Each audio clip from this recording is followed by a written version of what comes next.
Hello bachcho, let's read this question. So the question here is, prove that the coefficient of static friction is equals to the tangent of the angle of friction. Okay, so आपको क्या prove करना है? आपको prove करना है कि जो आपका coefficient of static friction that is mu s वो क्या होता है, that is equals to the tan of theta. अगर थीटा आपका यहाँ पे क्या है, theta is your angle of friction, right.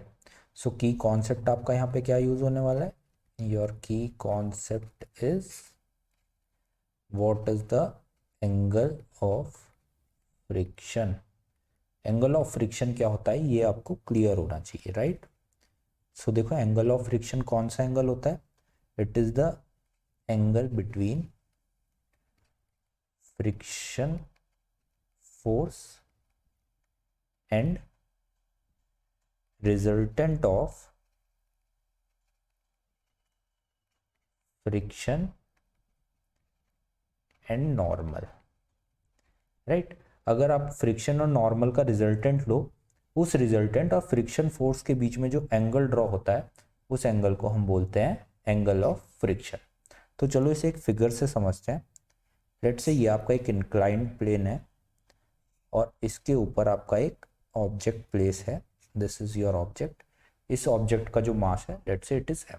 Okay, ये इसका सेंटर ऑफ मास हो गया और इसका जो मास होगा वो वर्टिकली डाउनवर्ड इस तरीके से एक्ट कर रहा होगा. This is M G, right.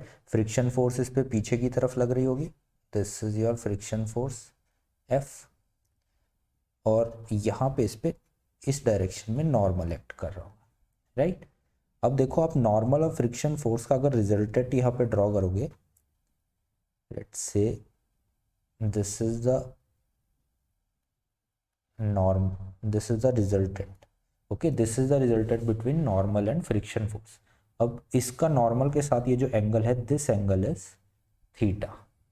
Okay, अब अगर आप इस फिगर को पूरा देखो तो mg को अगर आप रिजॉल्व करोगे तो यहाँ पे mg का एक कंपोनेंट आएगा और यहाँ पे mg का एक कंपोनेंट आएगा, राइट. अब क्योंकि ये अल्टरनेट एंगल है, अपोजिट एंगल, तो ये एंगल भी आपका थीटा हो जाएगा. तो इस फोर्स को आप बोल सकते हो mg cos थीटा और ये वाला कंपोनेंट हो जाएगा mg sin थीटा, राइट. तो यहाँ से हम लिख सकते हैं कि आपकी जो फ्रिक्शन फोर्स है उसको कौन बैलेंस कर रहा है, mg sin थीटा यहाँ पे बैलेंस कर रहा है. तो friction force is equals to mg sin theta. And by definition हमको क्या पता है कि फ्रिक्शन फोर्स क्या होता है, it is the product of coefficient of friction and normal. So it is equals to mu S into normal is equals to mg sin theta. और normal को आपका क्या बैलेंस कर रहा है, यहाँ पे mg cos थीटा बैलेंस कर रहा है. तो mu S into mg cos theta is equals to mg sin theta, right. mg से mg आपका कैंसिल आउट हो जाएगा और आपका जो कोफिशिएंट ऑफ स्टैटिक फ्रिक्शन है वो किसके इक्वल आ जाएगा, sin theta upon cos theta. तो इसको आप क्या लिख सकते हो, this is equals to tan of theta. So यही हमको प्रूव करना था और हमारा एक्सप्रेशन प्रूफ हो गया. So I hope you understand this concept. Good luck.